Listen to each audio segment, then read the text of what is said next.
നമസ്കാരം, news prime മലയാളത്തിലേക്ക് സ്വാഗതം. ഗുജറാത്തിലെ വംശഹത്യയുമായി ബന്ധപ്പെട്ട് പ്രവർത്തിച്ചവർ പലരും അതുമായി ബന്ധപ്പെട്ട് ആർക്കൊക്കെ നേരെയാണോ കമ്മീഷൻ റിപ്പോർട്ട് ആദ്യം ഉണ്ടായത്, ആർക്കൊക്കെ നേരെയാണോ സഞ്ജീവ് ഭട്ട് എന്ന പോലീസ് ഉദ്യോഗസ്ഥൻ കൃത്യമായി തെളിവുകൾ ശേഖരിച്ചത്, അവരൊക്കെ ഇപ്പോൾ കേന്ദ്രത്തിൽ ഉന്നത സ്ഥാനങ്ങളിൽ ഞെളിഞ്ഞിരിക്കുമ്പോൾ ഈ ഇന്ത്യയിൽ മുസ്ലിം ജനവിഭാഗത്തിന് പിന്നെ എങ്ങനെയാണ് നീതി ലഭിക്കുക? വഖഫ് നിയമ ഭേദഗതിയുമായി ബന്ധപ്പെട്ട വിഷയത്തിൽ ഇപ്പോൾ പ്രധാനമന്ത്രി പറഞ്ഞിരിക്കുന്ന ഒരു വാക്ക് കേൾക്കൂ. വഖഫ് ബോർഡ് എന്ന് പറയുന്നത് തട്ടിപ്പാണ് എന്ന് പറഞ്ഞുകൊണ്ടുള്ള രീതിയാണ് പ്രധാനമന്ത്രി എടുത്തിരിക്കുന്നത്. മാത്രമല്ല, ഇതൊരു മാഫിയ സംഘമാണ് എന്നും പറയുന്നു. വിശ്വാസികളുടെ മേലുള്ള കടന്നുകയറ്റം, ഇതിനെതിരെയാണ് രാജ്യവ്യാപകമായി ഇപ്പോൾ പ്രതിഷേധം ആർത്തിരമ്പുന്നത്. ആ പ്രതിഷേധത്തെ തല്ലിക്കെടുത്താൻ വലിയ രീതിയിൽ മുഷ്ടി ഉപയോഗിച്ച്, ഉന്നത അധികാരം ഉപയോഗിച്ച് കൃത്യമായും ഈ രാജ്യത്തെ എല്ലാ രീതിയിലുള്ള പോലീസ് സംവിധാനത്തെയും ദുരുപയോഗിച്ച് ആഭ്യന്തരമന്ത്രിയായ അമിത്ഷാ നിറഞ്ഞാടാൻ ശ്രമിക്കുമ്പോൾ ബംഗാളിലും ഉത്തർപ്രദേശിലുമൊക്കെ ഏതൊക്കെ ദുർഘട സാഹചര്യത്തിലും ജീവൻ നഷ്ടപ്പെടുമ്പോഴും ഒരു കൂസലുമില്ലാതെ പ്രതിഷേധത്തിൻ്റെ ആർത്തിരമ്പലാണ് കൃത്യമായി മുസ്ലിം സഹോദരങ്ങൾ കാട്ടുന്നത്.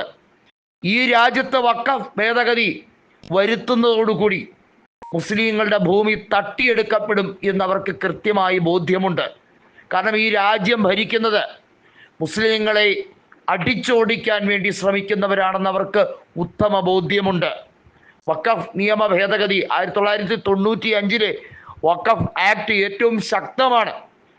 ഏതൊരു മതസ്ഥനും കൃത്യമായി അനാഥാലയങ്ങൾ, അതുപോലെ തന്നെ മുസ്ലിം സമുദായം അവർക്ക് ആവശ്യമുള്ള പരിപാലന കേന്ദ്രങ്ങൾ ഒക്കെ നടത്താൻ ഏത് മതസ്ഥനും കൊടുക്കാമെങ്കിൽ പുതിയ നിയമം അനുസരിച്ച് 5 കൊല്ലമെങ്കിലും ഇസ്ലാം മതം കൃത്യമായി പിന്തുടരുന്ന ഒരു വ്യക്തിക്ക് തൻ്റെ സ്വത്ത് ദാനം ചെയ്യാൻ കഴിയൂ എന്ന രീതിയാണ് പുതുതായി അവലംബിച്ചിരിക്കുന്നത്. മാഫിയ എന്ന് വിളിച്ചിരിക്കുന്ന ഈ വാക്കിനെ കോൺഗ്രസ് കൃത്യമായി എടുത്ത് പ്രയോഗിച്ചിട്ടുണ്ട്. ഈ രാജ്യത്തെ പ്രതിപക്ഷ ഐക്യം ഒന്നുകൂടി ഊട്ടി ഉറപ്പിക്കുന്ന രീതിയിലേക്ക് കാര്യങ്ങൾ എത്തിയിരിക്കുന്നു. മുർഷിദാബാദിലും മുസാഫർബാദിലുമൊക്കെ അതിശക്തമായിട്ടുള്ള പ്രതിഷേധം ഉണ്ടായിരിക്കുകയാണ്. നമുക്കറിയാം, പൗരത്വ നിയമ ഭേദഗതിയുമായി ബന്ധപ്പെട്ട് ഈ രാജ്യത്തുണ്ടായ പ്രതിഷേധം എത്രത്തോളം ശക്തമായിരുന്നു എന്നുള്ളത്. അതിനേക്കാൾ ഒരു പടി മുകളിലേക്ക് ഒരുപക്ഷെ നീങ്ങുമോ എന്നുള്ളതാണ് കാത്തിരുന്ന് കാണേണ്ടത്.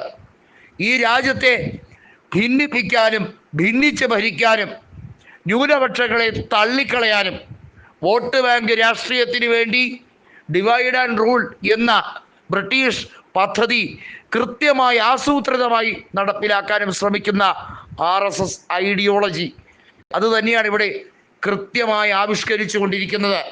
ഇതൊരു രീതിയിലും അംഗീകരിക്കില്ല എന്ന് കോൺഗ്രസ് നട്ടലോടെ പറഞ്ഞിരിക്കുകയാണ്.